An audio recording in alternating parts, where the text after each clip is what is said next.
안녕하세요. 낭독하는 빵순이입니다.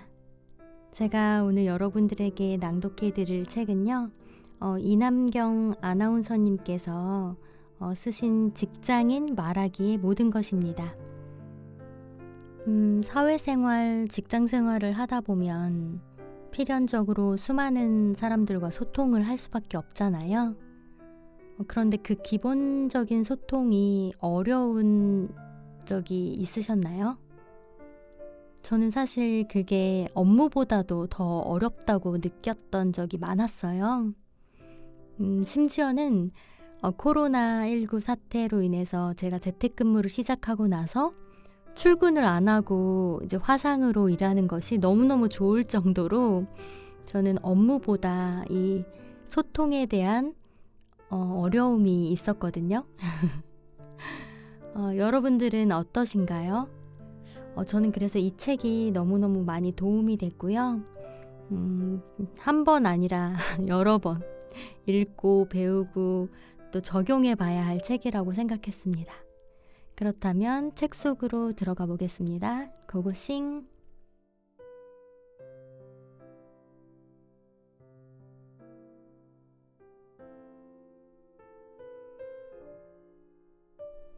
말하기를 배워야 하는 이유.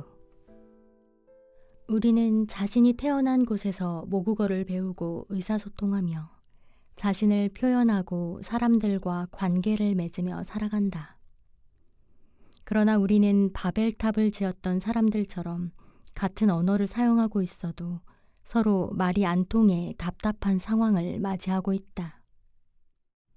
분명 이치에 맞는 말이고 누구나 다 아는 진리, 법칙임에도 상황과 살아온 환경에 따라 달리 받아들여지는 세상 속에 살고 있다.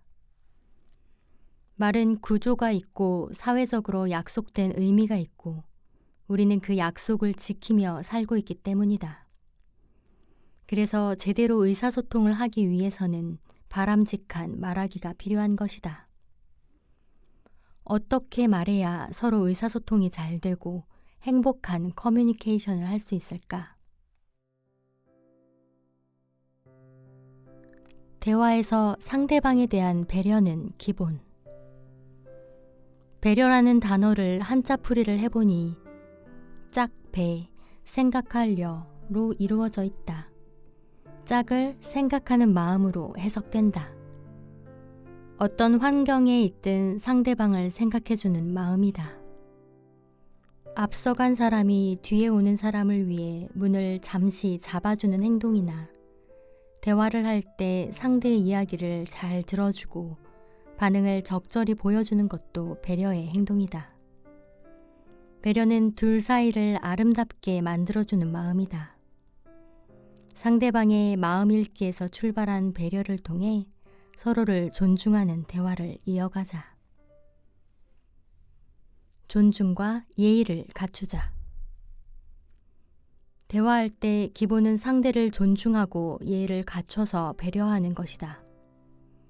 공손한 언어는 긍정적 이미지를 만든다.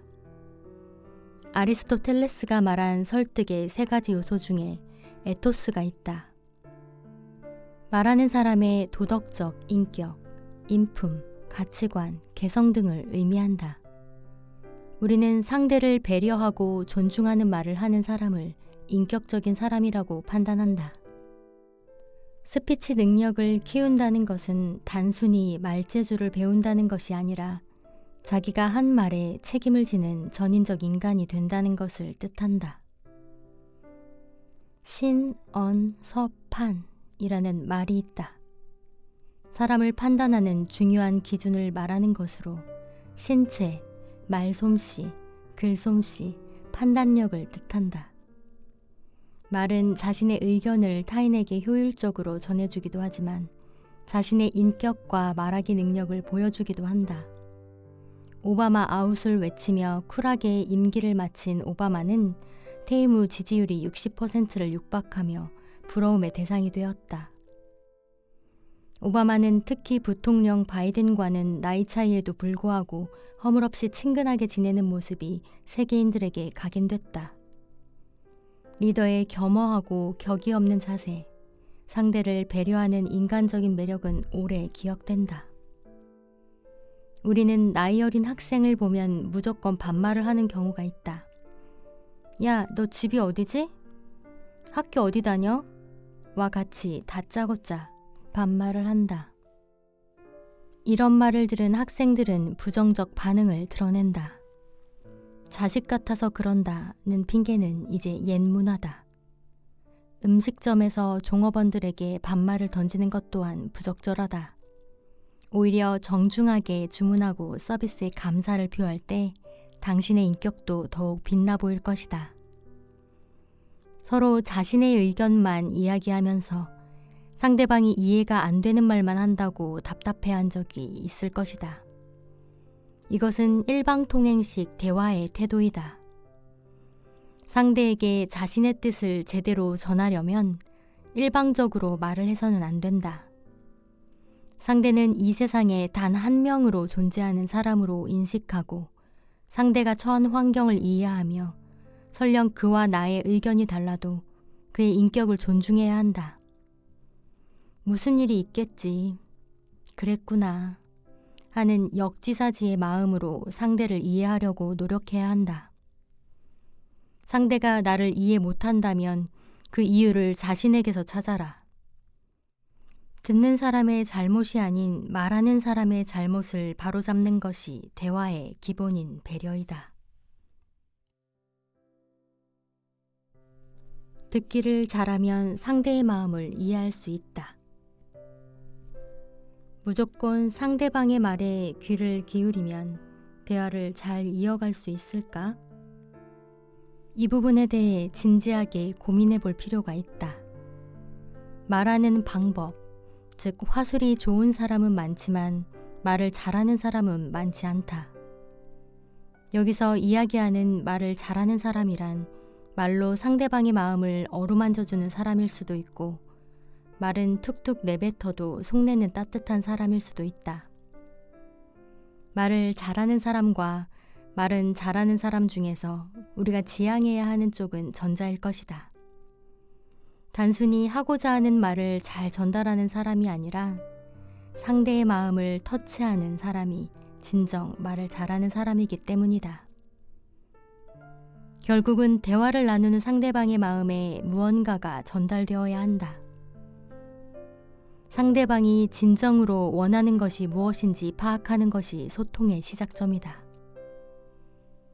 무엇을 원하는지 파악하지 못한다면 어떠한 말을 하더라도 상대방은 만족하지 못한다. 어떤 문제에 대해서 상대가 아직 받아들일 마음의 준비가 되어 있지 않은 상황인데 너무 빨리 충고를 해주거나 비판, 책망, 신문을 하게 되면 이에 반감을 가진 상대는 의사소통 통로를 차단해버려 문제 해결을 기대할 수 없다. 공감적 반응은 쉽게 말하면 상대의 말에 충분히 귀 기울이고 그 말을 자신의 말로 요약해 다시 반복해주는 것을 말한다. 단지 상대의 말을 요약해 옮기는 것뿐이지만 문제 상황에서 대화를 지속시키고 당사자가 스스로 해결책을 찾아나가도록 하는 데 효과적이다.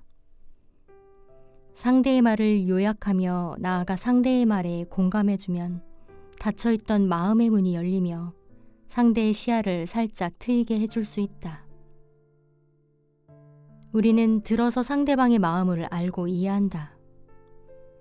다른 사람과 공감대를 형성하기 위한 설득 과정으로 스피치가 필요하다면 상대방과 공감할 수 있는 것이 무엇인지 말을 하기 전에 확인해야 한다. 바로 여기에 듣기의 중요성이 있다. 말하는 상대방의 마음의 상태와 처한 입장까지 헤아리며 듣는 것이 공감하며 듣는 것이다. 그리고 어떤 편견이나 선입견 없이 마음을 활짝 열고 개방적으로 들어야 한다. 저 사람의 이야기는 팩트가 없어. 저 사람은 교활한 사람이야. 라는 편견을 갖게 되면 경청은 점점 힘들어진다. 상대방의 말에서 자신의 편견을 뒷받침하는 말을 찾아내려 하거나 말한 의도를 판단하려 하면 진정한 듣기가 요원해진다. 듣기에 열심인 것은 좋은 일이다. 그렇지만 상대의 말을 듣기만 하고 나의 이야기를 말하는 것을 회피한다면 두 사람의 교제는 불균형한 상태라고 할 수 있다.